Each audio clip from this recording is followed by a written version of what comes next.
రీసెంట్గా నేను పేపర్లో ఒక న్యూస్ చదివాను. ఒక సిటీలో డేటింగ్ యాప్స్ కూడా చాలా ఎక్కువైపోయాయి ఈ రోజుల్లో. ఒక సిటీలో 7th క్లాస్ అమ్మాయిల బ్యాగులు చెక్ చేస్తే అందులో కండోమ్స్ దొరికాయట ఒక సోషల్ ఆర్గనైజేషన్కు.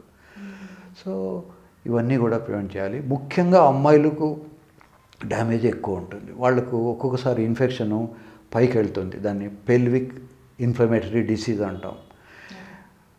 అబ్బాయిలకు అంత ఉండకపోవచ్చు, కానీ అమ్మాయిలకు వచ్చే ప్రాబ్లమ్స్ చాలా ఉంటాయి లైఫ్ లాంగ్. ఒక్కోసారి వాళ్ళకు జన్మలో పిల్లలు పుట్టరు, లేదా ట్యూబ్స్ బ్లాక్ అయిపోతాయి, ఫ్రీక్వెంట్గా పొట్టలో నొప్పి వస్తూ ఉంటుంది, రకరకాల ప్రాబ్లమ్స్ ఉంటాయి. యంగ్ ఏజ్లో కనుక వాళ్ళు సెక్సువల్ యాక్టివిటీలో ఎంటర్ అయితే పీర్ ప్రెషర్ ఉంటుంది. సామాన్యంగా అమ్మాయిలలో కూడా ఈ మధ్య కాలంలో because of this exposure to porn and ఇవన్నీ అంటారు, ఇందాక మీరు చెప్పారే డేటింగ్ యాప్స్, వీటి వల్ల వస్తుంది. Of course depends on the cultures. నిజంగానే అది ఉంది. ఒకనొక స్పేస్లో ఒక కమ్యూనిటీలో ఉంటే వాళ్ళు ఇంకొక వాళ్ళని ఎలా చూస్తారంటే, నీకు కనీసం బాయ్ ఫ్రెండ్ కూడా లేడా, అయ్యో. That's true. దీన్ని పీర్ ప్రెషర్ అంటారు. ఈ పీర్ ప్రెషర్ని తగ్గించుకునేందుకు ఇంట్లో పేరెంట్స్ చెప్పాలి, తర్వాత టీచర్స్ చెప్పాలి.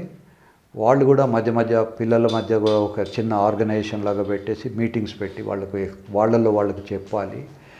It's a big thing. మనం ఇద్దరం ఇక్కడ కూర్చొని మాట్లాడుకున్నంత మాత్రాన సొసైటీలో చేంజెస్ రావు. కనుక సొసైటీలో వాలంటీర్స్ షుడ్ కమ్ అవుట్, ఇట్లాంటివన్నీ చేసి పెడితే ఒక మంచి సొసైటీ మన దేశానికి తయారవుతుంటుంది. ఒకప్పుడు చాలా గొప్ప దేశం మనది. మన దేశంలో కూడా కామసూత్ర ఉండేది, బట్ మన కల్చర్కి ఎంత వాల్యూ ఉందో ఇప్పటికీ కూడా ఉండేది. కానీ దానికి ఒక లిమిటేషన్ ఉండేది. ఎవరికైనా అలా ఉంటే వాడు ప్రాస్టిట్యూట్ దగ్గరికి వెళ్ళాడు, రేప్ చేసేవాళ్ళు కాదు. ఈ మధ్య రేప్స్ పెరిగాయి. సో రేప్స్ రాకూడదు అనుకుంటే సోషల్ ఎడ్యుకేషను, సెక్సువల్ ఎడ్యుకేషను ఇవన్నీ కూడా రావాలి. తర్వాత సొసైటీలో విక్టిమ్ను ఒక చెడ్డగా చూడడం మానుకోవాలి. ఇప్పుడు మన దేశంలో దురదృష్టం ఏమిటంటే విక్టిమ్ను వేలెత్తి చూపిస్తారు. చేసిన వాడు మీసమల్లి వేసుకుంటాడు, వాడిని తప్పుగా చూడాలి. Victim is a victim. చెప్పిన వాడిని అదొరకంగా చూస్తారు.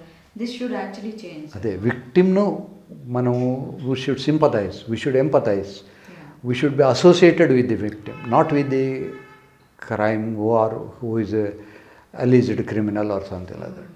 సో సొసైటీలో ఇవన్నీ రావాలి. ఎవరికైతే శృంగారంలో కొన్ని ఇబ్బందులు ఉంటాయో, ఒక్కొక్కసారి కొద్దిమందికి ఎస్పెషల్లీ ఇదివరకు ఉండే వాళ్ళకు ఎస్టీడీ ఉంటే, సెక్సువల్లీ ట్రాన్స్మిటెడ్ డిసీజెస్ ఉంటే, వర్జిన్ అమ్మాయితో కనుక సెక్స్ చేస్తే ఈ వ్యాధులు పోతాయి అని ఒక అపప్రథ ఉండేది. It's a understanding, misconception. ఈ మిస్కన్సెప్షన్తో పాపము అమ్మాయిలకు వ్యాధులు అంటేవి. సో చాలా హై రిస్క్ ఉంటుంది. సో వర్జిన్తో చేస్తే వీడి రోగాలు పోతాయట, పాపం అమ్మాయికి తగులుతాయి. మన ఛానల్కు కూడా ఎవరికైనా ఏమైనా డౌట్స్ ఉంటే మీరు కామెంట్స్ పెట్టండి, ఛానల్ ద్వారా క్వశ్చన్లు అడుగుతాము. మీ ఫ్రెండ్స్కు మన వీడియోస్ చూపించండి. సొసైటీ గొప్పగా ఉండాలి, మనమందరం కూడా హ్యాపీగా ఉండేందుకు ప్రయత్నం చేద్దాం.